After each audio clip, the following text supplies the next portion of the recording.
तो दोस्तों मैं फिर लेकर आई हूँ एक नई कहानी। कहानी में आगे बढ़ने से पहले आप लोग प्लीज मेरे चैनल को सब्सक्राइब करें, लाइक करें, शेयर करें, कमेंट करें।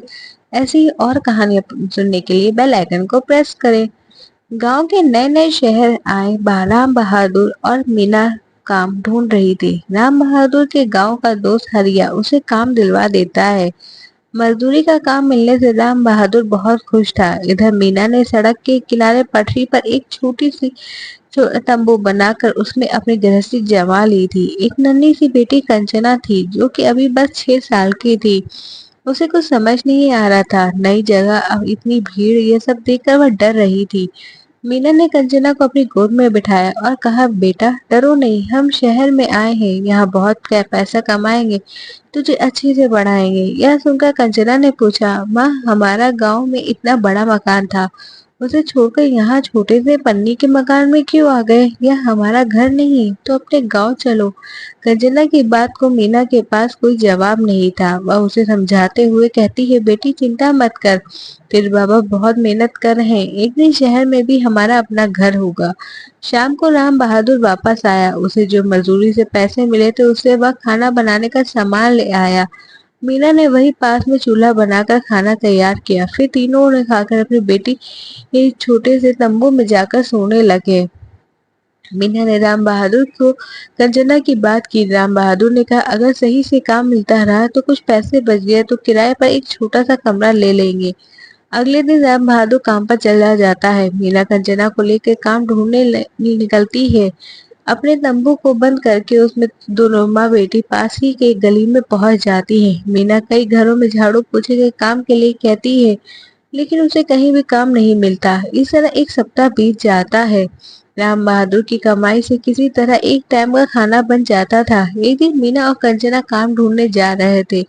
एक दुकान के आगे कंचना रुक जाती है। वह एक सुनार की दुकान थी। वहां सामने शीशे के शोक्स में एक सुंदर सी चांदी की पायल रखी थी, जिसे देखकर कंचना रुक जाती है। कंचना कहती है, माँ ये मुझे चाहिए, ये छमछम करती है, पायल पहननी है। मीना उसे समझाती है, बेटी ये तो बहुत महंगी होगी, हमारे पास खाने के लिए भी पैसे नहीं, ये कहाँ से ले पाएंगे।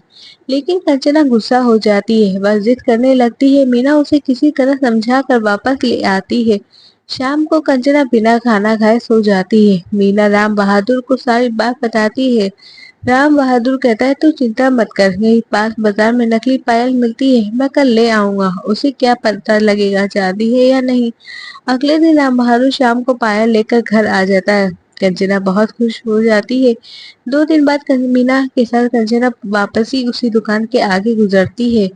उसे वही चांदी की पायल दिखती है। कंचना दोनों पायल को मिलाने लगती है। उस चांदी की पायल के सामने अपनी पायल उसे फीकी नजर आती है। कंचना अपनी माँ से कहती है, माँ तुमने मुझे नकली पायल लाकर दी, असली देखो कितनी चमक रही है। मीना ने समझाया, बेटी ये पुरानी हो गई है, वो नई है, इसलिए ऐसा लग रहा है।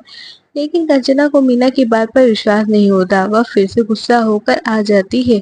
शाम के समय राम बहादुर घर वापस आता है। राम बहादुर कहता है, सुन मुझे एक जगह काम मिल गया है और रहने की जगह भी, साथ ही मेरे सेठ के घर में मैंने तेरे लिए भी बात कर ली है, उनके ही घर में रहेंगे और काम करेंगे।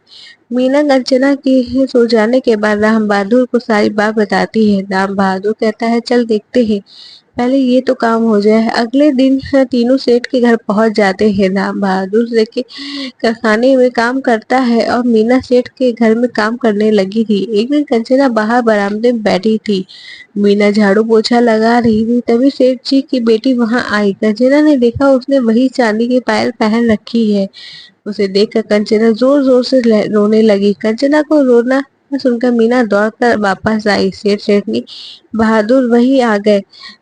मीना ने कंचना को किसी तरह चुप कराया, फिर रोने का कारण पूछा तो कंचना ने कहा, इसने तो वह पायल पहन ली जिसे मैंने दुकान पर देखा था, अब मैं क्या पहनूंगी। सेठ जी पूछा, मैं राम बहादुर ने सारी बात बता दी। यह सुनकर सेठ जी ने कहा, बच्चे सबकी एक जैसी होती है, चल मैं इसके लिए तुझे पायल दिला देता हूँ, थोड़े थोड़े पैसे मजदूरी से कटवा लेना।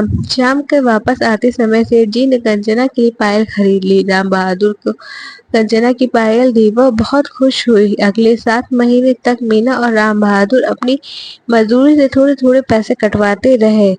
तो इस कहानी से हमें सीख मिलती है, अपने बच्चे की एक खुशी के लिए माता पिता बहुत कष्ट उठाते हैं। बच्चों को भी अपने माता पिता का आदर सम्मान करना चाहिए। Thanks for watching.